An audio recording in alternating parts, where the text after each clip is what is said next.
Hey everyone, welcome back to the channel. I am here with Rae Jimenez. Rae has over 30 years in the healthcare industry. She is the Chief Product Officer at the AAPC, and she serves as a coding liaison with the AMA on the CPT advisory editorial panel, right? Yes. So over the past 15 years with AAPC, you've had a lot of different responsibilities. Right. Certification exams, developing them, the preparation materials, overseeing the Department of Operations for the exam, distance learning, some of the educational licensing as well, right? Mm-hmm. And I just want to thank you so much for taking the time to come onto the channel today and talk with me and my viewers. I thank you for having me. So can you tell us a little bit about your current role as the Chief Product Officer at the AAPC and how your journey went through to this point? Like, I am always interested too in like people, like how you got into medical coding, because no one graduates high school and goes into medical coding. No. Like, you never hear that story. No, absolutely not. So when I was going through college, I knew I wanted to do something in the medical field. I wasn't exactly sure. I thought it was going to be more clinical. Mm-hmm.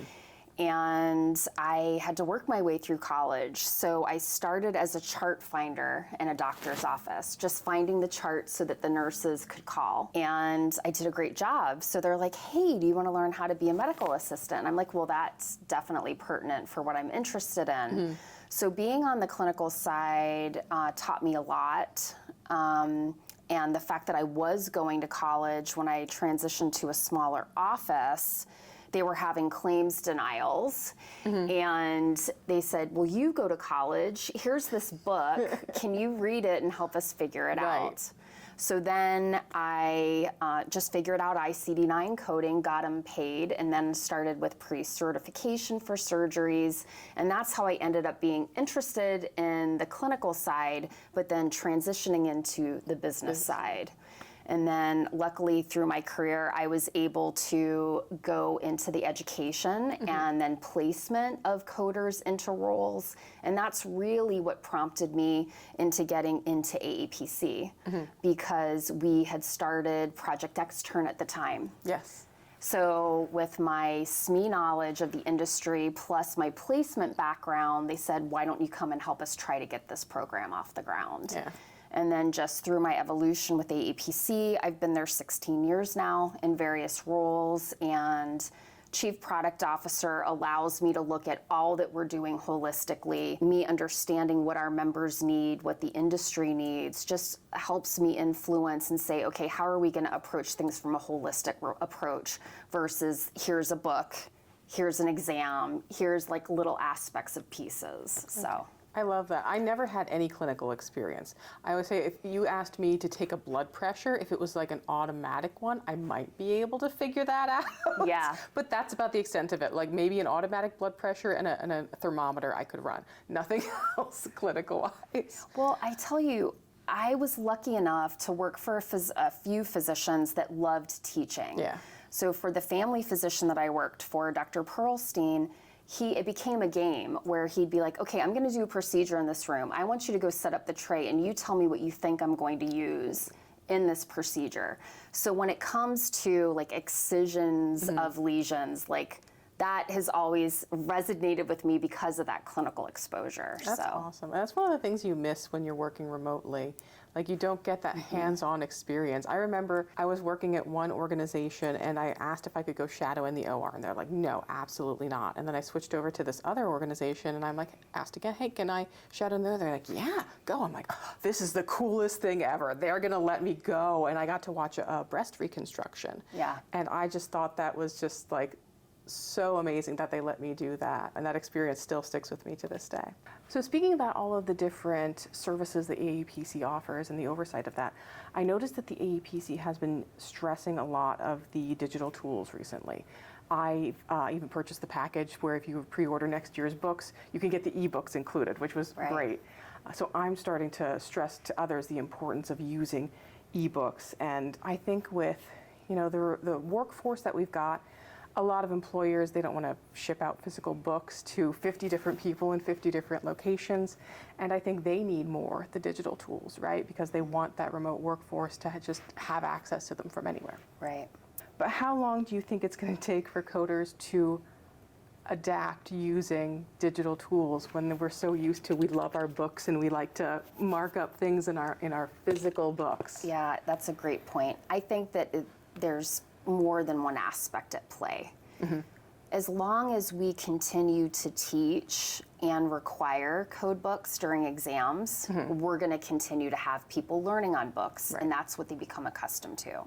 So I think that as we train new coders in this field, teaching them on the electronic tools that their employers are going to expect them to use in the workplace makes sense. You know, in some offices, when they had physical books, they wouldn't buy necessarily a set for every person, but maybe some for the department that they could share. So now with the remote workforce where everyone has to have their own resources, it's a lot economically sound for an employer to purchase the electronic tools. Right.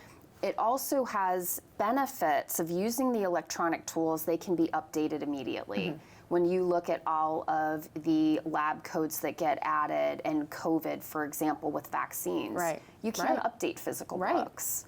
And you can't have access to all of the other tools that you're going to be researching about the codes, like the LCDs and CCI edits.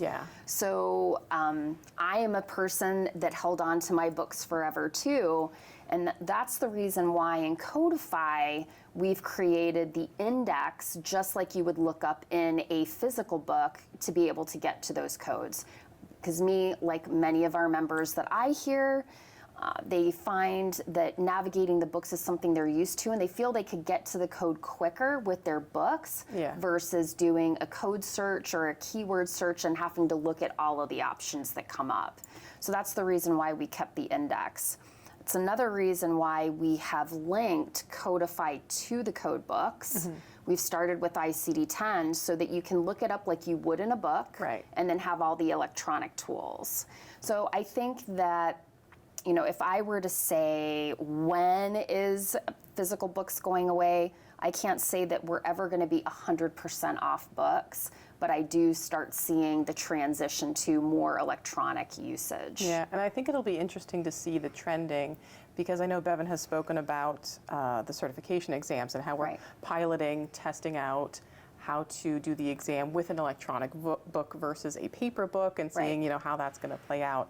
And you know, people have different exam strategies about, we highlight and we underline this and we circle that, and I'm fascinated to see how people will transition their coloring book methodology in the code books to the electronic format. You know, there's tools there, but not quite always as easy as just like, oh, I'm just going to highlight that in purple.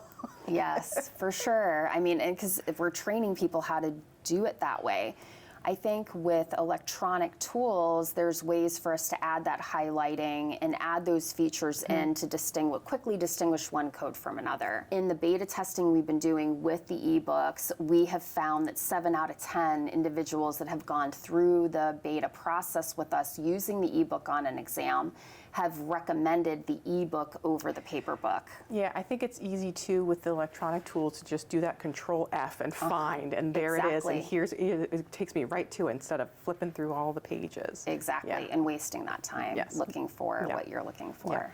Speaking of the exams, you know, I hear viewers and hear these comments about, oh, the exams are so strict. When I do the online exam, the proctors, they want to check underneath my desk. And, you know, protecting the integrity of the exam, it is so critical, because if the exam isn't worth anything, our credentials aren't worth anything.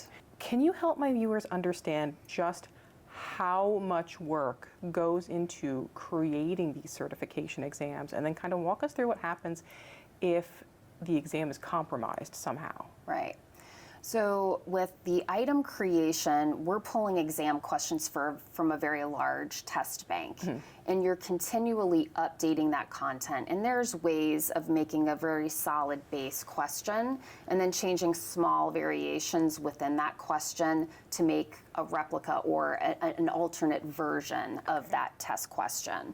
So this is a continual development that we use committees to help us create these items. AAPC obviously leads that development and testing of the items and making sure that they're consistently written in order to adequately test the competency that that question is geared toward. So you're talking about many people involved in item development. We also have the analytical side of things. So even in a paper environment, we were always tracking items to see how often is this question being missed, how often is this question right. There's also forensic analysis that they do on exam data to let us know if we have a problem in a certain location, a certain proctor, a certain group of people to know if our items are being compromised. Okay. With the paper exams, you would have to wait until all that data came back, all the bubble sheets came back. You were able to load it into the system and send those files out for analysis. With the electronic platform, you get that information real time, so that if there is a compromised question, you could invalidate someone if it looks like they did have access to information that they shouldn't have had prior to taking the exam. So that's one of the things that really motivated us to get to a fully electronic platform, was because you can change out items that are unfair to examinees. You know, that's another opportunity for us, is if we see a question is not performing well, we can suppress it from grading and saying, that question, for whatever reason, is not performing well and it's not fair to our test takers, so we can suppress it from the grading so that they're not penalized for a poorly written item for whatever reason. So that data capture and constant analysis gives us validation that we've got sound exams that are fair, but also that we're maintaining the integrity. Because just like you said, you know, it would be so easy for AAPC to make all of our tests so easy that anyone could pass, but then it doesn't hold credibility for the industry to monitor who really knows what they're doing. Exactly. So I know with like the paper exams, there was always like different versions. Historically, there was like a version A, B, C, D, E, F. Is the electronic exam the same, or is it just pulling just randomized questions from the database? Randomized questions. So everyone will have a different version of the exam, but testing the same competency. So you can change the variations, but still get to the same type of competency that you're trying to test. Prior to going to electronic, in the paper version, we have 12 to 16 different versions of the exam that we cycle through the entire year to always change up what the exams are, so that if someone did have information on the exam, it wouldn't benefit others. Now, I think there's been some confusion with exams and what's going on in 2024. Correct. Because I keep hearing people say there's no more in-person exams, and I'm like, no, that's not quite correct. Right. There's still going to be in-person exams. They might not be necessarily paper exams. They're not going to be with the chapters. So what can examinees expect in 2024? So in 2024, we are going away from paper-based. Everything will be in the electronic format, the electronic platform, for all the benefits that we've already talked about. They will have the opportunity to either select that they want to take live remote proctoring, like we already have available, or to take it through a physical center through the Measure platform, which was Scantron. So people that are familiar with bubble sheets, Scantron's a well-known name. So they have testing centers across the United States and globally. So the individual, if they choose to take an in-person exam, in their email when they purchase the exam, they will be given instructions on how to schedule their exam in the testing center that's closest to them. The reason why those test centers aren't publicized on their website is they don't want people that aren't qualified or approved to be taking an exam to be showing up at their test centers. So that information will be made available to the examinee once they purchase the exam. Then it will open up to say, okay, here are your options. So then are the independent instructors, their students will be advised to either to go through the online remote proctoring or through the Measure locations as well? Okay. Correct. Now, any school can apply to be part of the Measure offering. Oh, okay. The one thing that schools would have to realize is that if they do want to be a Measure site, they're going to have to follow their parameters of what's expected of a test center. Right. And it's going to open them up as a test center, not just for AAPC exams, but for other exams as well. So if they want to host exams, we're not saying that they can't. It's just going to have to be under that umbrella. Okay. That makes sense then. So recently, AHIMA has released these micro-credentials. Right. And it's been a fascinating thing to kind of see, and there's a lot of hype around that. Right. Is this something that the AAPC is looking at and kind of evaluating some of our own certifications and own training and determining if there is a different sort of way we should be looking at some of our training and credentials as far as these specialty trainings? Absolutely, and it's been a product that we've been developing for over a year now. So we're really excited about when we can launch the beta of this. We're taking a little bit of a different approach. Right now we've got many CPCs, and one of the things that we hear, like me, I've had it for over 20 years now. So what differentiates me from others that hold the same credential that I do? Someone that just received their CPC versus someone that's had it for many, many years. So the platform that we are building is going to give individuals many different options as far as what's motivating to them. It will give them an all-inclusive library of all AAPC content. So if they want to learn how to code a cardiac cath, they'll be able to search for cardiac cath. All of our micro-learnings, articles, webinars, anything that's in our content library by topic will be available to that individual. The other part of this platform that they have the option is to attain different levels of competency. So if I say I am an expert in cardiology, I want to be able to show my employer that. There's going to be a path for them to take different levels of assessment to attain different designations. So they will be able to start on the intermediate track, move up to expert, move up to master based on this. Wow. Yes. That's so awesome. there's going to be 3 levels of designation by specialty. Okay. We're starting with coding. We will also have a version into billing as well as auditing, but coding is what we're going to be launching as our first version of the product. The other part of this is that right now we've got a ton of really good content. We have the ability to assess. This platform is going to allow us to pair when you're going through these practice assessments, what areas are you not coding well?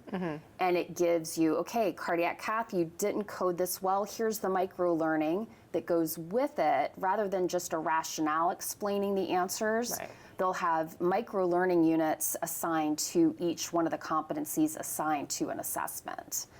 And the other part of this is that from an employer's perspective, they can enroll them in the assessment to benchmark how their employees are performing.